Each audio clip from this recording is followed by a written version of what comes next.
नमस्कार, झारखंड समाचार में आप सबों का स्वागत है। आइए जानते हैं झारखंड की छोटी बड़ी मुख्य खबरों को। सिमडेगा में हेमंत सोरेन केंद्र पर बरसे, कहा कि आदिवासी मूलवासियों की चिंता नहीं की गई। झारखंड के मुख्यमंत्री हेमंत सोरेन खतियानी जोहार यात्रा के दूसरे चरण में सोमवार को यानी कि 23 जनवरी 2023 को सिमडेगा पहुंचे। यहां अल्बर्ट एक्का स्टेडियम में मुख्य कार्यक्रम में उन्होंने केंद्र सरकार और भाजपा पर जमकर हमला बोला। कहा कि बीजेपी ने स्थानीय लोगों की अनदेखी की, इसलिए वर्ष 2019 में विपक्ष की सरकार को झारखंड की जनता ने उखाड़ फेंका। उन्होंने कहा कि विपक्ष ने आदिवासियों को आदिवासियों से लड़ाया। झारखंड में कभी आदिवासियों मूलवासियों की चिंता नहीं की गई। उन्हें आज भी संघर्ष के जरिए अपना परिचय देना पड़ता है। विपक्ष लोगों को भ्रमित कर रहा है। वहीं हेमंत सोरेन ने अपनी सरकार की उपलब्धियां भी गिनाई। कहा कि 20 लाख लोगों के राशन कार्ड बनाए गए। बेटियों के लिए सावित्रीबाई फुले किशोरी समृद्धि योजना की शुरुआत भी की गई। श्री सोरेन ने यह भी कहा कि उनके पूर्वजों ने अलग झारखंड राज्य के लिए बलिदान दिया। उन्होंने कहा कि जब भी वह केंद्र से अपना हक मांगते हैं, उनके पीछे केंद्रीय एजेंसियों को लगा दिया जाता है। ईडी, सीबीआई के छापे शुरू हो जाते हैं। वहीं कांग्रेस विधायक नमन विंसल कोंगाड़ी ने कहा कि हेमंत सोरेन के नेतृत्व में सरकार झारखंड के हर व्यक्ति के चेहरे पर खुशी लाने की कोशिश कर रही है। युवाओं को रोजगार पर विशेष जोर दिया जा रहा है। उन्होंने मुख्यमंत्री से अपील की है कि हाथियों के आतंक से क्षेत्र के लोगों को मुक्त करवाने में सरकार मदद करे। श्रम मंत्री सत्यानंद भोक्ता ने कहा कि राज्य सरकार ने विकास योजनाओं को धरातल पर उतारा है। वहीं मुख्यमंत्री को सुनने के लिए सिमडेगा जिला के साथ साथ आसपास के जिलों से भारी संख्या में लोग पहुंचे थे।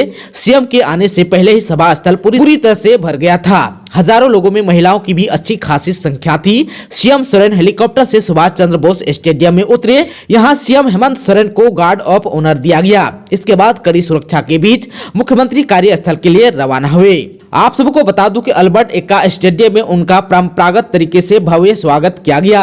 सीएम श्री सोरेन पर पुष्प वर्षा भी की गई। परंपरागत आदिवासी नृत्य के साथ सीएम अल्बर्ट एक्का स्टेडियम पहुंचे। अल्बर्ट एक्का स्टेडियम में वीर शहीदों को नमन करने के बाद उन्होंने खतियानी जोहार यात्रा में शामिल हजारों लोगों की भीड़ को संबोधित किया। सिमडेगा में खतियानी जोहार यात्रा के तहत आयोजित सभा को संबोधित करने के बाद श्री सोरेन पश्चिमी सिंहभूम जिला के मुख्यालय चाईबासा के लिए रवाना हो गए। सीएम सोमवार की रात चाईबासा में ही विश्राम किए। इसके बाद आज यानी कि मंगलवार को खतियानी जोहार यात्रा कार्यक्रम में फिर से शामिल होंगे। आप सबको बता दो कि 24 जनवरी को चाईबासा में 1 बजे हेमंत सोरेन की खतियानी जोहार यात्रा शुरू होगी। वहीं पश्चिमी सिंहभूम के झामुमो नेताओं ने कहा कि सीएम की खतियानी जोहार यात्रा ऐतिहासिक होगी। 10 लाख के इनामी नक्सली समेत अन्य की जुटने की जानकारी मिलते ही एक्शन में आई पुलिस। चतरा के मरगढ़ा में मुठभेड़। चतरा पलामू सीमा स्थित मरगढ़ा जंगल में सर्च ऑपरेशन के दौरान सुरक्षा बलों और नक्सलियों के बीच मुठभेड़ हुई। करीब 2 घंटे तक चले मुठभेड़ में दोनों ओर से रुक रुक कर फायरिंग होती रही। इस दौरान सुरक्षा बलों ने कई सामान बरामद किए। इसके तहत 6 स्लीपिंग बैग, 10 तिरपाल, बहुत मात्रा में दवाई और इंजेक्शन, पिट्ठू बैग, रेडियो और दैनिक उपयोग के सामान को बरामद किया है। एसपी राकेश रंजन ने बताया कि सूचना मिली थी कि प्रतिबंधित भाकपा माओवादी संगठन के शेख सदस्य गौतम पासवान, रीजनल कमांडर नवीन यादव और 10 लाख के इनामी जोनल कमांडर मनोहर गंजू किसी बड़ी घटना को अंजाम देने के लिए 20 से 25 की संख्या में कोंदा और लवालोंग के जंगली क्षेत्रों में एकत्रित हुए हैं। पुलिस को मिली सूचना के आधार पर एक टीम का गठन किया गया, जिसमें चतरा पुलिस, कोबरा 203, सीआरपीएफ 190 शामिल किया गया। अभियान दल जैसे ही मरगढ़ा जंगल पहुंचे, पुलिस को अपनी ओर आते देख नक्सली पुलिस पर फायरिंग करने लगी। पुलिस बल द्वारा जवाबी कार्रवाई करते हुए फायरिंग की। भाकपा माओवादी जंगल का लाभ उठाकर जंगल की ओर भाग निकले। माओवादी कैंप को सुरक्षा बलों ने नष्ट कर दिया। कैंप से कई सामान भी बरामद किया गया। एसपी ने कहा कि सरकार ने राज्य को नक्सल मुक्त बनाने का संकल्प लिया है। इसी के आधार पर नक्सलियों के खिलाफ लगातार चौतरफा कार्रवाई की जा रही है। इसी के तहत पुलिस को नक्सली संगठन के खिलाफ लगातार सफलता मिल रही है। कहा कि नक्सली झारखंड पुलिस के आत्मसमर्पण एवं पुनर्वास नीति नई दिशा का लाभ लेकर मुख्य धारा से जुड़े, अन्यथा कड़ी से कड़ी कार्रवाई के लिए तैयार रहे। अस्थायीकरण मुद्दे पर बीच का रास्ता निकालेंगे बन्ना। कदमा में मंत्री के आवास पर पहुंचे स्वास्थ्य विभाग के अनुबंध कर्मचारियों की समस्याओं पर सकारात्मक विचार विमर्श। स्वास्थ्य मंत्री बन्ना गुप्ता ने स्वास्थ्य विभाग के अनुबंध कर्मियों को रविवार को आश्वासन दिया उनके अस्थायीकरण की मांग को लेकर वे विभाग के प्रधान सचिव से बात करेंगे। इससे पहले अनुबंध कर्मियों ने इसी मुद्दे पर कदमा स्थित मंत्री बन्ना गुप्ता के आवास का घेराव किया। अनुबंध कर्मियों ने अपनी मांगे पूरी नहीं होने तक काम पर नहीं लौटने की चेतावनी दी। अनुबंधित स्वास्थ्य कर्मियों ने आर पार की लड़ाई की घोषणा की। आवास घेराव के दौरान स्वास्थ्य मंत्री सोनारी दो मोहिनी घाट पर थे। उन्हें प्रदर्शनकारी की जानकारी होने पर वे प्रदर्शनकारियों से मिलने पहुंचे और बीच सड़क पर उनके साथ बैठकर बात की। बन्ना गुप्ता ने कहा मामला गंभीर है, आश्वासन दिया कि वे रांची जाकर मामले में मुख्यमंत्री और स्वास्थ्य विभाग के प्रधान सचिव सह अपर मुख्य सचिव से बात करेंगे। बन्ना ने कहा कि अनुबंध कर्मियों के मामले में मुख्यमंत्री स्वयं संवेदनशील है, रांची में बातचीत के बाद बीच का रास्ता निकालेंगे। संविदा स्वास्थ्य कर्मियों के बाद सहयाबी अनिश्चितकालीन हड़ताल पर मानदेय बढ़ाने की है मांग। झारखंड में संविदा स्वास्थ्य कर्मियों के बाद अब राज्य की सहया सोमवार से अनिश्चितकालीन धरने पर चली गई। जानकारी के मुताबिक झारखंड भर की 42,000 से अधिक सहया यानी कि आशा कार्यकर्ता अपनी प्राथमिक में बढ़ोतरी की मांग को लेकर प्रदर्शन कर रही है। झारखंड प्रदेश स्वास्थ्य सहया संघ के सचिव माया सिंह ने इस बारे में जानकारी दी। उन्होंने कहा कि आशा कार्यकर्ताओं ने सोमवार को राज्य के प्राथमिक स्वास्थ्य केंद्रों पर यानी कि पीएससी पर प्रदर्शन किया। साथ ही प्रदर्शनकारियों ने मंगलवार को यानी कि आज ब्लॉक स्तर पर रैली निकालने का फैसला किया। उन्होंने बताया कि आशा कार्यकर्ता राज्य में पिछले 16 सालों से काम कर रही है, लेकिन उन्हें केवल 2,000 रुपए की प्रोत्साहन राशि ही मिलती है। आज जब इतनी महंगाई बढ़ गई है तो इतने रुपए में एक परिवार के 2 वक्त की रोटी भी नहीं मिल सकती। सचिव माया सिंह ने बताया कि प्रदर्शनकारी आशा कार्यकर्ताओं ने मुख्यमंत्री हेमंत सोरेन और स्वास्थ्य मंत्री को अपनी मांग से संबंधित 6 सूत्री चार्टर सौंपा था, लेकिन उस पर कोई कार्रवाई नहीं की गई, जिसके बाद मजबूर होकर राज्य भर से 42,000 से अधिक सहायता यानी कि आशा कार्यकर्ताओं ने अनिश्चितकालीन हड़ताल पर जाने का फैसला किया है। आप सबको बता दूं कि आशा कार्यकर्ताओं की मांग है कि सहायिकाओं को प्रोत्साहन राशि के बजाय प्रतिमाह 18,000 रुपए और सहायता साथियों को 24,000 रुपए का निश्चित मानदेय दिया जाए। साथ ही सहायिकाओं को ईपीएफ और पेंशन का लाभ देने के साथ ही उन्हें राज्य कर्मचारी का दर्जा भी दिया जाए। पूर्वी बिहार और झारखंड के हार्डकोर नक्सली सूरज मुर्मू ने किया सरेंडर, कहा कि अब पढ़ना है। पूर्वी बिहार और झारखंड के हार्डकोर नक्सली सूरज मुर्मू ने मुंगेर में एसएलआर और 28 कारतूस के साथ प्रशासन के सामने आत्मसमर्पण कर दिया। इस दौरान आयुक्त, डीआईजी, डीएम और एसपी भी मौजूद रहे। हार्डकोर नक्सली 9 कांडों का वांछित अभियुक्त था, जिसकी खोज में पुलिस लगी हुई थी। सूरज मुर्मू 4 सालों से जंगलों में अपना जीवन गुजार रहा था और इस दौरान उसकी अपने परिवार से भी मुलाकात नहीं हो पाई थी। इसके बाद उसने आत्मसमर्पण करने का फैसला किया। मुंगेर जिला प्रशासन ने उसके फैसले का स्वागत करते हुए पढ़ाई से लेकर तमाम सरकारी योजनाओं का लाभ देने का वादा किया है। मुंगेर जिला पुलिस और एसएसबी की 16 वाहिनी के द्वारा नक्सलियों को नक्सलवाद छोड़कर मुख्य धारा में लाने के लिए कार्यक्रम के तहत पूर्वी बिहार और झारखंड के हार्डकोर नक्सली सूरज मुर्मू ने यह आत्मसमर्पण किया। झामुमो विधायक लोबिन हेम्ब्रम फिर हुए अपनी ही सरकार पर हमलावर, लगाया वादा खिलाफी का आरोप। झारखंड बचाओ मोर्चा के बैनर तले रविवार को दुमका के एसपी कॉलेज मैदान में आयोजित प्रमंडलीय सम्मेलन को संबोधित करते हुए बोरियो से झामुमो के विधायक लोबिन हेम्ब्रम ने एक बार फिर राज्य सरकार की नीतियों और फैसलों पर सवाल उठाया और चुनावी वादे पूरा न करने का आरोप लगाया। उन्होंने कहा कि वे उन्हीं सवालों को उठा रहे हैं जिसे लेकर वादे चुनाव के दौरान किए गए थे। उन्होंने कहा कि सरकार को आईना दिखाने पर लोग कह रहे हैं कि उन्हें पार्टी से निकाल दिया जाएगा, लेकिन मेरा कहना है कि पार्टी से हमें भले निकाल सकते हो, माटी से नहीं निकाल पाओगे। उन्होंने इन सभी मामलों को लेकर 30 जनवरी को उल्हातू और 2 फरवरी को भोगनाडी में उपवास कार्यक्रम का ऐलान किया, जिसमें वे उपवास में रहेंगे। वहीं 24 फरवरी को पूरा झारखंड बंद रहेगा। उन्होंने कहा कि छात्र देश के भविष्य हैं, उनके हॉस्टल के लिए कुक रसोईया की मांग हमने रखी, वह काम भी सरकार नहीं कर सकी, जबकि राज्य में आदिवासी मुख्यमंत्री हैं, आदिवासी मंत्री हैं।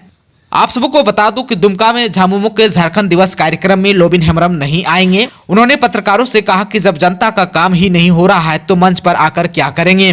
उन्होंने 2 फरवरी को हजारों लोगों के साथ भोगनाडी में रहने की बात कही है।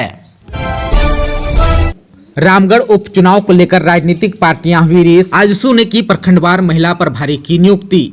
रामगढ़ विधानसभा उपचुनाव की तारीख की घोषणा होते ही सभी राजनीतिक पार्टियां रेस हो गई। इसी के तहत रविवार को आजसू सुप्रीमो सुदेश कुमार महतो के निर्देशानुसार प्रखंडवार महिला प्रभारी की नियुक्ति की गई।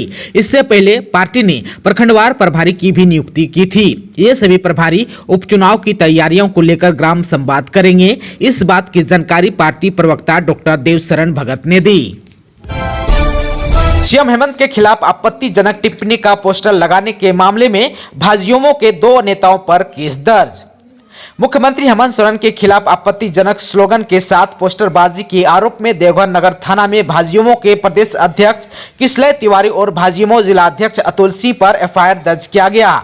झामुमो जिला अध्यक्ष संजय शर्मा के आवेदन पर दोनों नेताओं के खिलाफ मानहानि का मामला दर्ज किया गया है। एफआईआर दर्ज होने के बाद सुबह करीब 11 बजे पुलिस ने भाजयुमो जिला अध्यक्ष अतुल सिंह को देवघर के एक होटल से पार्टी की बैठक के दौरान हिरासत में ले लिया। इसके बाद अतुल को नगर थाने में लाकर पूछताछ की गई। 8 घंटे बाद शाम करीब 7 बजे अतुल को पुलिस ने पीआर बॉन्ड पर छोड़ दिया।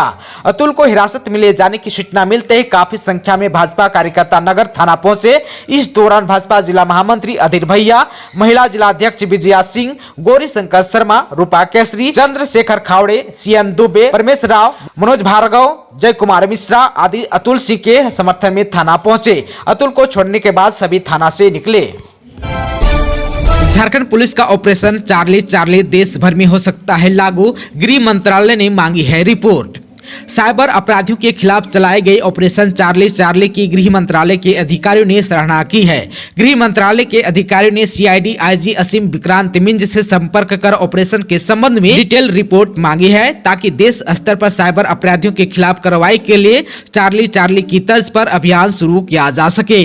आप सबको बता दूं कि केंद्रीय गृह मंत्री अमित शाह के 2 दिवसीय चिंतन शिविर में झारखंड में साइबर अपराध की चुनौतियों और की गई कार्रवाई पर आईजी असीम विक्रांत मिंज ने प्रेजेंटेशन दिया था। इस दौरान उन्होंने बताया था कि झारखंड पुलिस पिछले 5 वर्ष से साइबर अपराधियों के खिलाफ ऑपरेशन चार्ली चार्ली चला रही है। अफगानिस्तान और राजस्थान में साइक्लोनिक का झारखंड पर क्या होगा असर, आइए जान लेते हैं। अफगानिस्तान में पश्चिमी विक्षोभ साइक्लोन में तब्दील हो गया है। राजस्थान में भी एक साइक्लोन तैयार हुआ है। इसी की वजह से कई जगहों के मौसम बदल जाएंगे। झारखंड में मौसम लगातार बदल रहा है। अगले 27 जनवरी तक मौसम कैसा रहेगा, इसकी जानकारी भारतीय मौसम विज्ञान विभाग के रांची स्थित मौसम केंद्र के वैज्ञानिक ने दी है। उन्होंने कहा कि आने वाले दिनों में झारखंड में आसमान आंशिक रूप से बादल छाए रहेंगे। मौसम वैज्ञानिक ने बताया कि अगले 4-5 दिनों तक न्यूनतम तापमान में बड़े बदलाव की संभावना नहीं है। राज्य के पूर्वी हिस्सों में अगले 3 दिनों तक यानी कि 25 और 26 जनवरी तक कहीं कहीं सुबह में हल्के से मध्यम दर्जे का कोहरा देखा जा सकता है। झारखंड के उत्तरी तथा निकटवर्ती मध्य भागों में आंशिक बादल छाए रहेंगे। अन्य हिस्सों में भी आसमान साफ रहेगा। राजधानी रांची में तापमान में धीरे धीरे वृद्धि दर्ज की जाएगी। मौसम केंद्र ने जो पूर्व अनुमान जारी किया है उसमें बताया गया है कि अधिकतम और न्यूनतम तापमान में कम से कम 1 सेंटीग्रेड की वृद्धि हो सकती है। 24 जनवरी यानी कि कल जो है अधिकतम तापमान 28 डिग्री से बढ़कर 29 डिग्री हो जाएगा, जबकि न्यूनतम तापमान 15 डिग्री सेल्सियस रहने का अनुमान है। इस दौरान सुबह में धूप छाए रहेंगे, बाद में आसमान साफ रहेगा, मौसम शुष्क रहने का अनुमान है। मौसम केंद्र के मुताबिक 25 जनवरी को रांची का अधिकतम तापमान बढ़कर 30 डिग्री सेल्सियस हो जाएगा, जबकि न्यूनतम तापमान 16 डिग्री सेल्सियस हो जाने का अनुमान है। इसके बाद 26 और 27 जनवरी को अधिकतम और न्यूनतम तापमान क्रमशः 30 और 16 डिग्री रहने का अनुमान है। जर्मनी से मंगाई गई अल्ट्रासाउंड मशीन 15 दिनों से कोलकाता डॉकयार्ड में नहीं ला रहा है रिम्स प्रबंधन। रिम्स के रेडियोलॉजी विभाग के लिए विदेश से मंगाई गई अत्याधुनिक अल्ट्रासाउंड मशीन 15 दिनों से कोलकाता डॉकयार्ड में आकर पड़ी है, लेकिन रिम्स उसे मंगा नहीं पा रहा है। इधर मशीन के अभाव में मरीजों को परेशानी हो रही है। सीमित मशीन होने और मरीजों की संख्या अधिक होने के कारण जाँच के लिए 1 सप्ताह तक इंतजार करना पड़ रहा है।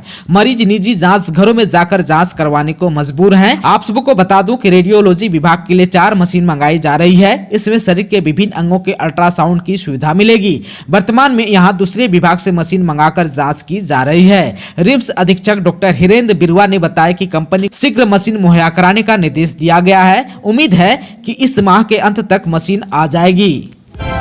खुट्टी के तोरपा में पीएलएफआई के 6 नक्सलियों को पुलिस ने किया है गिरफ्तार। खुट्टी के तोरपा में पीएलएफआई के 6 नक्सलियों को पुलिस ने किया गिरफ्तार।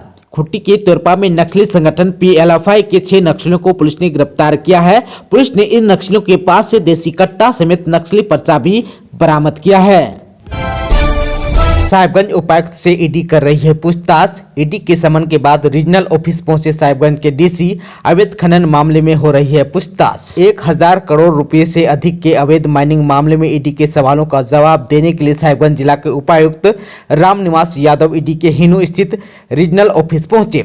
यहाँ उपायुक्त रामनिवास यादव से पूछताछ की जा रही है। ईडी ने इस अवैध खनन मामले में राजनेताओं के साथ साथ पुलिस और प्रशासनिक अधिकारियों की संलिप्तता भी पाई थी, जिसके बाद से उन सभी से पूछताछ कर रही है। दोस्तों, अभी तक आपने चैनल को सब्सक्राइब नहीं किया है तो प्लीज चैनल को सब्सक्राइब कर बेल आइकन को प्रेस कर दीजिएगा, ताकि खबरों का अपडेट आपको मिलता रहेगा। इसके साथ ही आज के खबरों में बस इतना ही। हमें दीजिए इजाजत। नमस्कार।